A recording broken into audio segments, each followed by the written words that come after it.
کامیابی کیسے ملے؟ رسول کی اطاعت میں ملتی ہے. تو کامیابی کیسے ملے؟ رسول کی اطاعت میں کامیابی ملتی ہے. تو فتبعونی، اگر تم اللہ کی محبت کے دعویدار ہو تو میرے طریقے کو اپناؤ. پھر کیا فرمایا؟ یحببکم اللہ، اب اللہ خود تم کو چاہے. پہلی منزل کیا تھی؟ تم نکلے تھے رب کی محبت طلب کرنے کے لیے، تم نکلے تھے اللہ کی چاہت کے لیے، تم نکلے تھے اللہ کے در حاصل کرنے کے لیے، اللہ کی محبت پانے کے لیے، اللہ کو پانے کے لیے نکلے تھے. لیکن اب معاملہ کیا ہے؟ میرے حبیب کے ہو جاؤ، میرے رسول کے دامن سے جڑ جاؤ، رسول کی اطاعت میں زندگی گزارو. اب اللہ تم کو چاہے گا، خود اللہ تم کو طلب کرے گا، اپنا محبوب بنا لے گا. یحببکم اللہ. پھر کیا فرمایا؟ نہ صرف اللہ چاہے گا بلکہ تمہاری انسانی کمزوریوں سے، تم سے جو خطائیں ہو گئی، غلطیاں ہو گئی، اس کو بھی اللہ معاف کر دے گا. کس وجہ سے؟ رسول کے دامن سے جڑ جانے سے، رسول سے جڑ جانے سے، رسول کی اطاعت کرنے سے، رسول کی محبت کرنے سے. تو اللہ تبارک و تعالیٰ تم کو چاہنے لگے گا. تو پتہ چلا رسول کی سیرت اس قدر اہم ہے، حضور کی مطالعہ زندگی کا مطالعہ اس قدر اہم ہے. اگر ہم رسول کی اطاعت نہیں کرتے، آج اس فتنہ دور میں پہلے سے زیادہ لوگوں کو معلومات ہمیں پہلے سے زیادہ ضرورت ہے حضور کی سیرت. ہم اپنے معاشرے میں، اپنی بستیوں میں دیکھیں کس قدر لوگ دین سے دور ہیں، کس قدر لوگ سنت سے دور ہیں. لوگ کہتے ہیں سنت ہے چھوڑو، فرض تو نہیں. یاد رکھیں فرض کی حفاظت کا بارڈر ہے سنت، اور سنت کی حفاظت، سنت کے پیروکار بننا چاہتے ہو تو نفل کی حفاظت کرنا. نفل ہے فرض سنت کا بارڈر. اگر نفل زندگی اللہ کی ہر بات مانتے رہیں گے، اللہ کے رسول کی ہر بات پر زندگی گزاریں گے، تو امید ہے کہ آپ اللہ حوالے ہو جائیں اور اللہ رسول اللہ صلی اللہ علیہ وسلم کے دامن سے جڑ جائیں. حضور کی ایک سنت کو تلاش کرتے ہیں. صحابہ کا یہی معاملہ تھا. قرآن نے ان کے بارے میں فرمایا فاستبقوا الخیرات، نیکی میں سرگرم ہو جاؤ، دوڑو جھپٹو، نیکی میں ایک دوسرے سے مقابلہ کرو، نیکی کے کام میں. تو معزز حاضرین اکرام، انشاءاللہ اس سیرت کے جلسے، اس سیرت کے مقام کو انشاءاللہ اللہ پیارے آقا علیہ السلام کی یعنی ابتدا سے آپ کی انتہا تک انشاءاللہ سلسلہ وار مدنی مکی زندگی، مدنی زندگی، پھر پیارے آقا علیہ السلام کے دنیا میں آنے کے مقاصد، ان تمام چیزوں کو انشاءاللہ مختصر آسان بچوں کو بھی سمجھ میں آ جائے، بڑوں کو بھی سمجھ میں آئے، بالکل خلاصہ کر کر انشاءاللہ اس سلسلے کو رکھا جائے گا. اللہ سے دعا کرتے ہیں کہ ربی یسر ولا تعسر وتمم بالخیر وبک نستعین.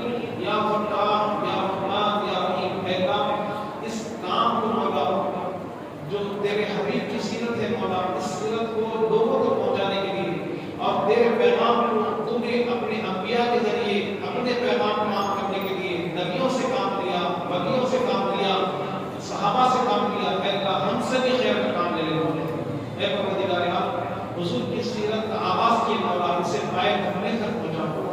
جتنے حاضر ہیں مولا ہم سب کے دلوں کو کھول دے مولا، آقا کے غلام بنا دے مولا، رسول اللہ صلی اللہ علیہ وسلم کے سچے پیروکار بنا دے مولا.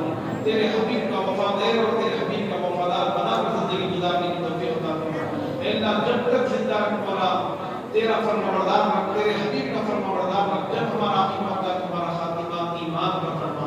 اے الہ العالمین، ہم تیرے اور تیرے حبیب کی چاہت میں جمع ہوئے مولا. دنیا کی کوئی غرض نہیں ہے مولا. جتنے لوگ یہاں پر بیٹھے مولا محض تیری رضا کے لیے، تیرے حبیب کی محبت میں ہم جمع ہوئے. ہماری حاضری کو قبول فرما. زندگی میں اسلام کے متعلق جو اسلام کی حقانیت اس کو آشکار کرنے کے لیے، اسلام کو حدود تک پھیلانے کے لیے مولا